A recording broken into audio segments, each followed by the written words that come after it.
Hi, I'm Shaka Hislop, and you're here at Extra Time TV. Well, the objective was to give 33 coaches the opportunity to have some educational information about how to coach futsal. I mean, we also linked it with a festival, and the festival essentially ended today. And it's really to give them an opportunity to experience, or the kids an opportunity to experience futsal at its very basic level. So just understanding the basic techniques that are used in futsal, the sole of the foot, how to turn, how to use your body in certain technical matters. I think, but most importantly, it's about having fun. I mean, kids at this age group, we just want them to enjoy the game, to experience the game, to be exposed to it. And then, if in the future they decide that they want to be the next futsal stars, then they have a sort of a path where we've lit something up in their minds, and then they may go back to their schools and say, hey, we want to play futsal, or we want to have futsal as a regular activity in our curriculum, that we can do it once a week or something along those lines. Could you explain to them, what is the key difference between futsal and just a normal game? Well, clearly, futsal, you have basic rules that are quite clear for futsal. As I said before, you have using the sole of your foot, and also the number of players on the pitch as well. The use of the goalkeeper.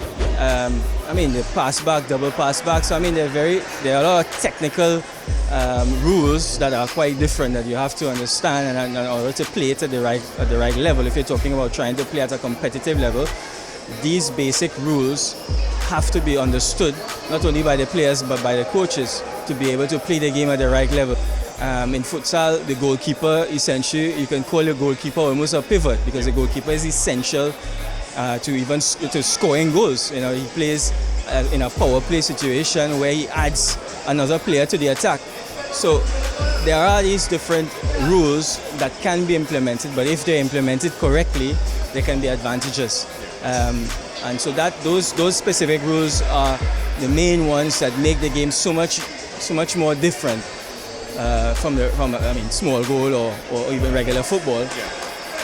But our point at this age group, from 6 to 12, is really not about bogging them down, so to speak, with a lot of laws of the game. It's more about them enjoying the game, understanding the surface, the different surfaces that they can play on. And this is a surface where it actually helps players to play, young players, to play the ball faster. Obviously, if you're playing on a grass pitch, it's much more difficult. The ball doesn't move as quickly. So here, they have a chance to move the ball around. The ball is obviously smaller as well. It's equivalent to a size 4 ball. And we can also go to size 3. But this is the reality, that they have an opportunity that doesn't bounce as well. So that if you play with a regular football, for instance, on this surface, the ball goes flying all over. So the reality is that it actually helps them with their technical development, because the ball doesn't go flying all over the place. They're able to control the ball much more easily. And as a result of that, that is then going to help them with their overall technical development. And this is where we think that futsal could help us here in Trinidad and Tobago. Where would one get information if they want to sign up and do more?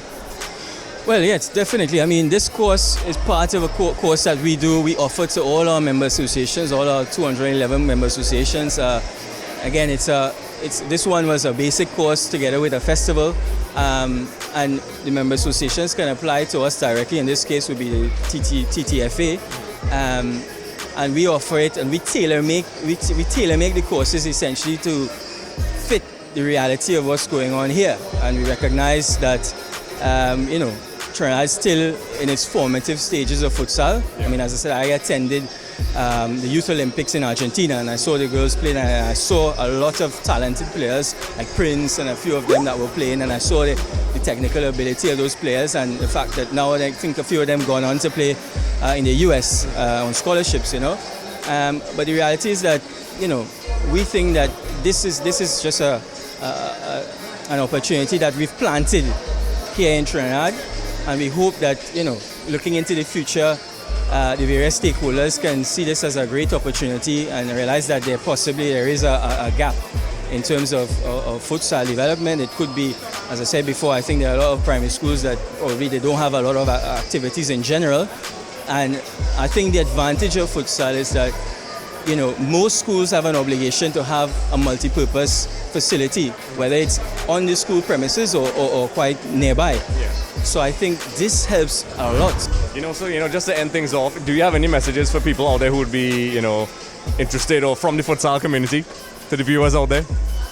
Well, I'd say, yeah, exactly. I would say, futsal is a fantastic modality, and I think it's something for the future. It's young, it's vibrant, it's a lot of goals, and it's something that I think it's a sport that you would enjoy, whether you're 6 or whether you're a retired footballer like myself, because I still play as well. Yeah. So I think it's very inclusive, and that's the message that we wanted to transmit at FIFA. We are inclusive, and we want all to be involved in this beautiful game that we play, whether it's football, futsal, or beach soccer.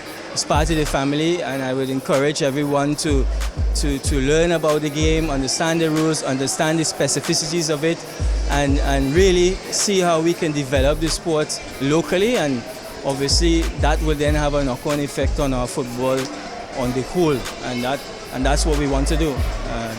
I wish everyone all the best. All right, okay, it's a pleasure. You've served our country well on the field, and now you're doing it off the field. But technically, you're still on the field. Yes. Yeah, so it's been a pleasure, and we'll definitely keep track of everything that you guys are doing. I'm also a fan of futsal.